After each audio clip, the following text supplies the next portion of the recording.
Hey, if you think Zillow leads are bad, there's a very real chance that the problem is not Zillow, it's your process.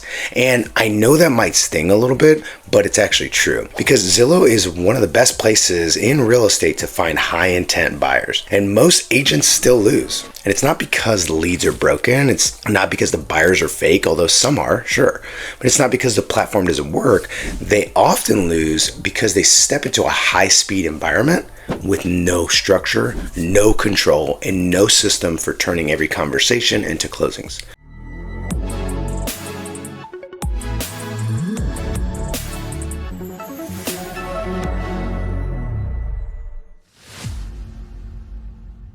So in this video, I'm going to break down exactly how top agents actually win on Zillow. Not with luck, not with hype, not with magical scripting, okay? With a system. All right, my name is Isaac Guzman, and I'm with LPT Realty and Real Estate CEOs, and I help agents grow smarter, faster, and convert better with the build a business that actually works in the real world. Now, if that's your thing, make sure you like this video, subscribe to the channel, and make sure that you share this with another agent who keeps saying things like Zillow leads suck, because chances are they need to hear this. All right, so let's jump in. What Zillow actually is. First, you need to understand what it really is, because a lot of agents, they're out there frustrated by Zillow for the wrong reason. Zillow is a high intent buyer traffic.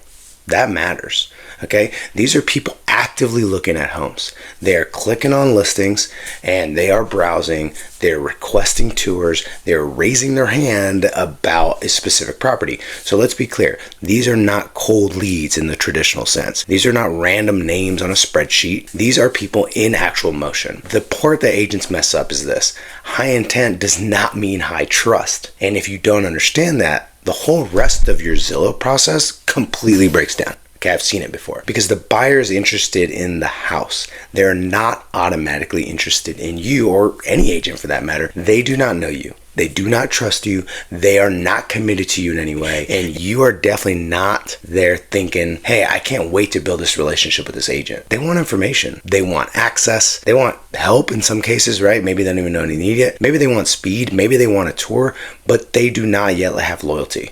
And that's why Zillow is not a referral business, okay? It's not a warm introduction business. It's not a one call equals one deal style business, all right? You're not buying closings. You're getting at bats with real buyers.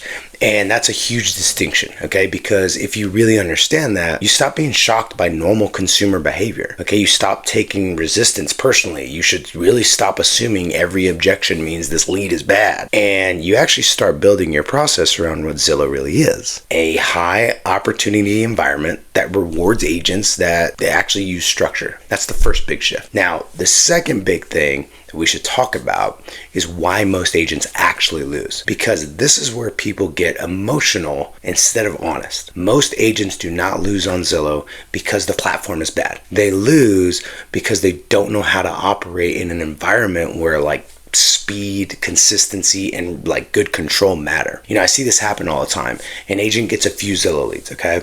One says they're just looking. One wants to see the home right away and then disappears. Another one says that they already have an agent. A couple of them ghost the agent. And then pretty quickly, for a good reason, right, the agent just decides the whole thing is junk. That's not data. That's emotion.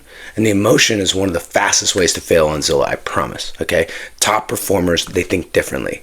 Average agents react emotionally to resistance. And that makes sense, I get it, but top agents expect resistance. Average agents hear something like just looking and back off. All right, top agents hear, hey, I'm just looking, and here's what they do. They understand that's often an early stage behavior, and that's normal. Average agents, they try to cherry pick. They wait for the easy lead, the perfect lead, the one that sounds ready, they're super clear. They're committed and simple. Top agents work a system. They know timing varies. They know trust must be built. They know resistance is totally normal, and they know that structured process is always going to be emotional reactions over the long run. And the mindset matters more than most people realize, because Zillow is one of those environments where your behavior compounds over time. If you answer consistently, move people forward, handle resistance well, and genuinely manage your pipeline properly, that compounds over time. Now, if you miss calls, if you give up early, you let people drift, and you fail to update your process, that compounds too, right? But negatively. And that's why some agents swear Zillow is amazing and others swear it's terrible. Like, it's right there. Same platform, different operator. And by the way, if this is already hitting home, drop Zillow in the comments, all right? Do me that favor. I always like seeing who's actually in the game versus who's just talking about it. So go ahead and drop that in the comments. Let's go real quickly into the type of leads that you actually get, because there's different kinds of opportunities when you're working with Zillow. Not all leads show up the same way. If you treat them all the same, you're going to miss opportunity. It's just the reality. Sometimes it's a live phone connection, right? Like, we get those preferred and flex calls.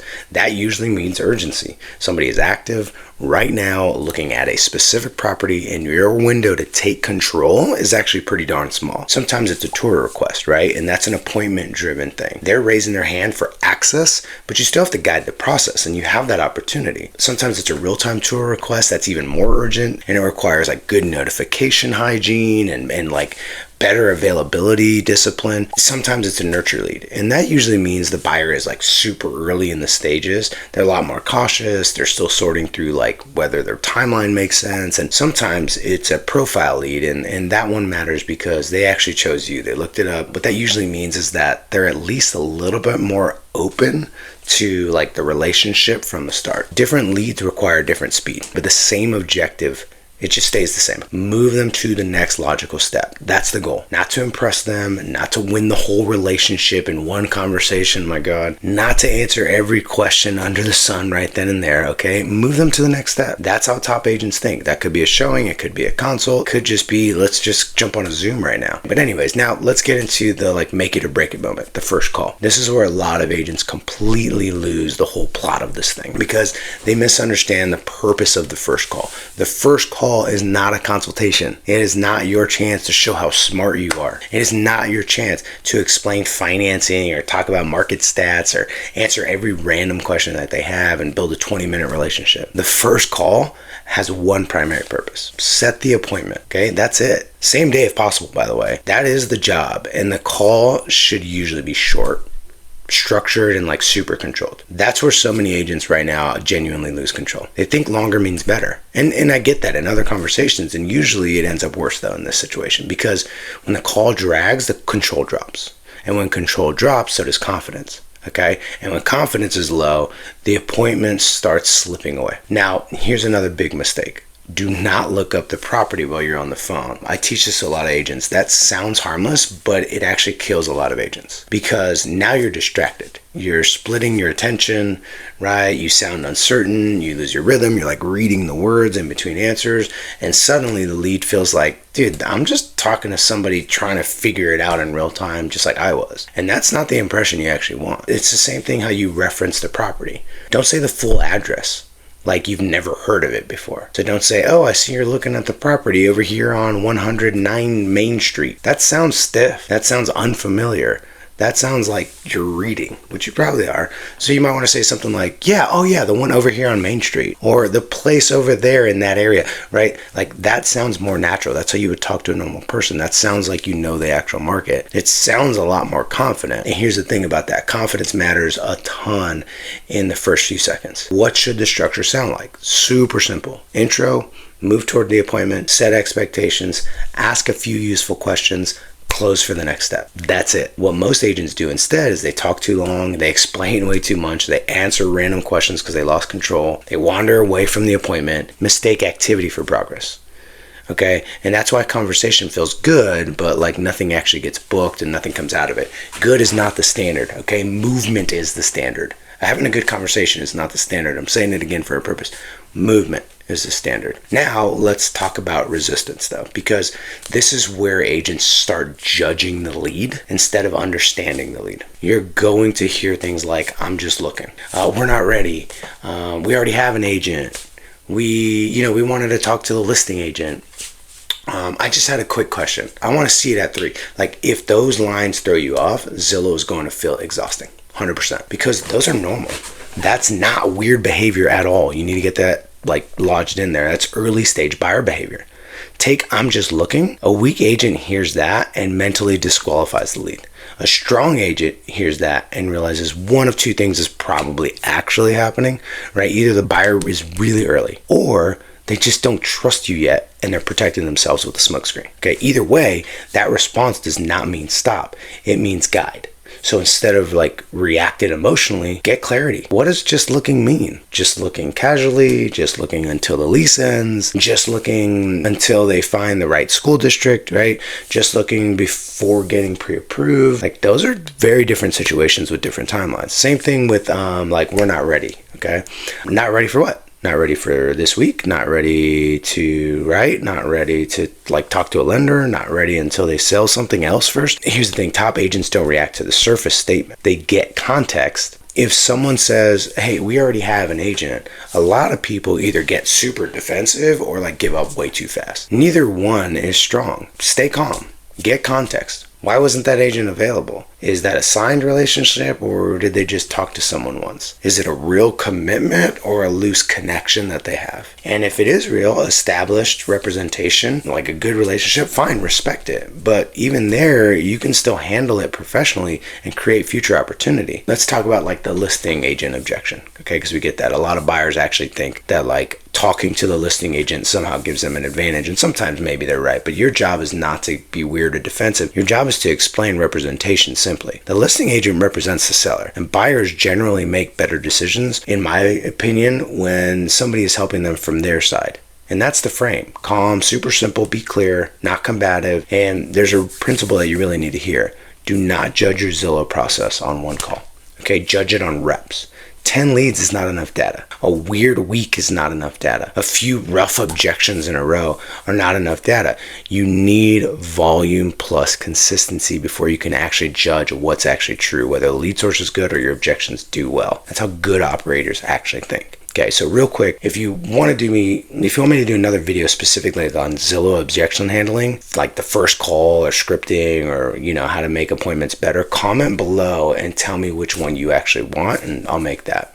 Because that helps me know what to record next, right? And I read those. So where I wanted to go next was actually like where the deals actually come from. So let's talk about where they actually start getting real. Tours, multiple homes, and like a quick consult. This is a huge shift for a lot of agents. Showing one house is rarely enough. Sometimes it works out that way, but usually it doesn't. If you can naturally uncover 2 or 3 homes that they should see, in addition to that, you create a better comparison, better context, better decision making, and that actually matters. You're being helpful at that point because now you're no longer just reacting to one property inquiry. Like, okay, let me open the door. Instead, you're guiding a buyer, and that's a completely different role, and that first call should really help set this up. Not by interrogating them, that's not what I'm saying, but just by asking enough good questions to really understand what else would make sense. Even like, hey, what else have you seen online? Right. Now, once you're actually out with them, this is where a quick consultation matters. Before the tours, after the tours, sometimes both, right? Like this is where you stop being a door opener and start becoming their agent. And this is where expectations get set. This is where your value becomes clear. And this is where commitment starts forming. A lot of people don't ask for it, but you gotta have that consultation, because if you skip this part, you stay stuck in the low value mode. You keep opening doors, you keep answering text messages, you keep reaching out to whatever pops up, but you never really step into the role of a trusted guide. And that's a big reason that buyers drift a lot, especially on the Zillow platform, because there's so many other agents. All right, now let's talk about the lender piece, because top agents treat this like part of the system. Average agents treat it like a side note. Financing affects everything. It affects timelines, it affects confidence, it affects the strength of the offer, it affects speed, it affects whether the deal actually like gets done cleanly. So if you have a lender partner, introduce them like a real person, not a logo, not a generic source person. People trust people. And if you do this consistently, it becomes part of a cleaner buyer process, okay, for them. Now, that does not mean forcing buyers into one lane. It means making a strong recommendation and building a better process. And if they already have a lender, that's awesome, terrific. Don't fight that, right? Use comparison as a service. It's not an argument. The goal is not control in this situation. The goal is actually consistency. That's the important distinction. Introduce good lenders that you know will be good closing partners, because that's what's actually best for your client. Might be Zillow, might be somebody else, depends on it. But now let's get to the part that agents don't want to hear. CRM and follow-up. And this is where a lot of the actual money is made. Okay, and this is why a lot of agents never really win on Zillow in the long term, because many Zillow deals do not close right away. They closed later, not because the lead was fake, because timing had to catch up, okay? And that's normal. If your whole model is based only on the first conversation, you're going to lose a lot of future business. And if your CRM is all messy, your stages aren't updated, and your follow-up is inconsistent, you're going to lose even more. Because two things happen when you really start dropping the ball there, right? First, you lose track of people. Second, the platform can only judge what it sees. If you're moving people forward in real life, but never updating anything, the system, Zillow, assumes less is happening than you think. And that matters a lot. This is why pipeline hygiene matters, because you're telling Zillow, I don't care about the clients that you introduced me to. Smart list, collections, organizing stages, right? That stuff matters. Stop pretending memory is an actual good system, because it's not. Zillow will not reward you with more opportunities if you're on one of their preferred or flex programs, if you're not updating the lead, because you're not talking to them, you're not letting them know. So maybe you close deals months from now, but the problem is they don't know that in the meantime, so why would they introduce you to better people? That's the whole reason. That's why we talk about that compounding effect. Zillow can feel expensive and frustrating when you only think short term. It feels super powerful when you think of it in pipeline. And that's one of the biggest shifts that you absolutely should make. So if I were simplifying this into what you should do in your first 30 days on Zillow, it would look like this. Answer super consistently, or pause when you know you can't perform. Do that. Book appointments on the call right away. Don't let the conversations drift. Show multiple homes as much as possible. Consult with them early. Introduce your lender partner consistently. Update the pipeline every single step of the way, and follow up long enough for timing to catch up.